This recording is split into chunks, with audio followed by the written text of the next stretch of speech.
Hello दोस्तों, राधे राधे, जय श्री कृष्ण। आज मैं आपके साथ शेयर करने जा रही हूँ कि मैं अपने लड्डू गोपाल की सेवा एकादशी वाले दिन कैसे करती हूँ।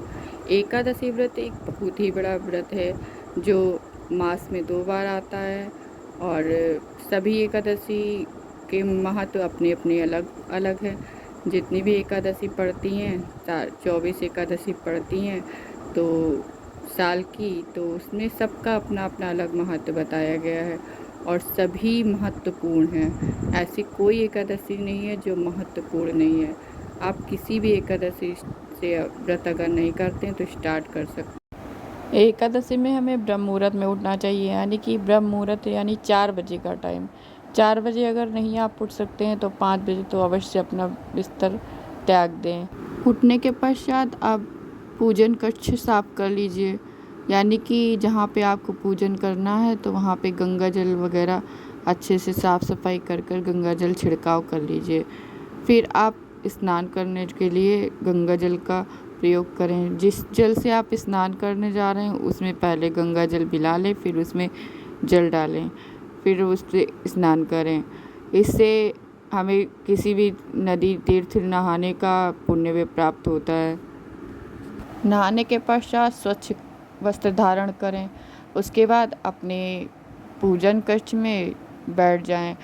जो भी आपके पास भगवान की फ़ोटो विग्रह जो भी है आप उनसे पूजा करें। सरल विधि से पूजा करें। अगर आपके पास लड्डू गोपाल हैं तो अगर हो सके तो अवश्य उनको पंचामृत स्नान कराएं। अगर आपके पास लड्डू गोपाल नहीं है, केवल विष्णु भगवान का फ़ोटो है, तो आप फ़ोटो को विराजमान कर कर एकादशी व्रत करें। दोस्तों, अगर हम किसी भी व्रत को शास्त्रों द्वारा बताए हुए नियमों के अनुसार अगर पूजन करते हैं तो निश्चय ही आपको उसका फल मिलता है। एकादशी एक ऐसा व्रत है जो हर प्राणी को करना चाहिए। एकादशी व्रत मोक्ष देने वाला है। एकादशी व्रत हमारी मनोकामना को पूर्ण करने वाला है। एकादशी से भगवान हर तरह से प्रसन्न रहते हैं। हमारे पास लड्डू गोपाल जी हैं, इसलिए मैंने उनको पंचामृत स्नान कराया है।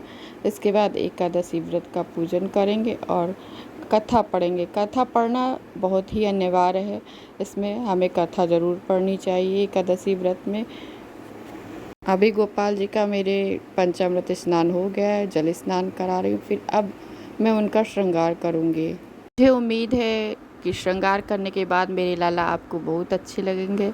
अगर अच्छे लगे तो कमेंट अवश्य करिएगा। स्नान कराए हुए जल को हम लोग अलग रख लेंगे, जिससे हम लोग प्रसाद में ले लेंगे। ये पंचामृत है, हम लोग इसे पूरे घर से इस प्रसाद को ग्रहण करेंगे।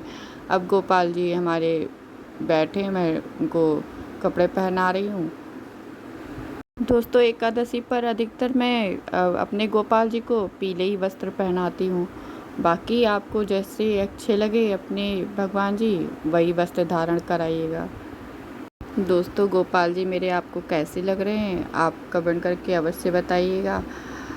और अगर अच्छे लगे तो मेरे चैनल को लाइक करिए, सब्सक्राइब करिए, बेल आइकन को बिल्कुल दबाना मत भूलिए, जिससे आपको मेरी वीडियो की नोटिफिकेशन मिलते रहें। अब मैं अपने लाला को चंदन सेवा दे रही हूँ, जो कि उनको बहुत ही प्रिय है। टीका लगाने में थोड़ा समय लग जाता है, इसलिए मैं पूरा टीका लगाना आपको नहीं दिखा रही हूँ। एकादशी व्रत अगर शास्त्रों और संतों का नियम माने तो 3 दिन का होता है। दशमी एकादशी और द्वादशी। एकादशी के एक दिन पहले यानी कि दशमी को हमें ब्रह्मचर्य का पालन करते हुए अन्न नहीं ग्रहण करना चाहिए। शास्त्रों के बताए अनुसार एकादशी को व्रत निराहार ही रहना चाहिए, पर अगर हम नहीं रह सकते, हम गृहस्थ में रहते हैं, तो हम जल का, फल का और दूध का, गाय के दूध का सेवन कर सकते हैं। जो भी आप भगवान को अर्पित करें, भोग लगाए, वो आप सेवन कर सकते हैं।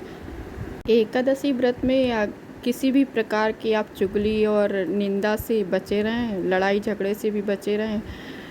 हो सके तो पूरा दिन आप भगवान का स्मरण करते रहें, कोई भी एक नाम आप जपते रहें पूरा दिन, जिससे हमें पूर्ण फल प्राप्त हो एकादशी व्रत करने का। एकादशी के व्रत में उसके पारण का भी महत्व है। दूसरे दिन आप पारण कीजिए सूर्योदय के बाद, पर उससे पहले आपको अन्न और फल का दान करना है। उसमें आप कुछ दक्षिणा भी रख लीजिए। उसको दान करने के बाद तभी आप भोजन प्रसाद पाइए। ऐसे या तो फिर आप किसी ब्राह्मण को भोजन करा सकते हैं। अब यहाँ पर हमारे लाला जी का श्रृंगार हो गया है, मैंने भोग लगा दिया है। अब मैं करूँगी उनकी आरती और इसी के साथ मैं दोस्तों अपने वीडियो को विराम देती हूँ।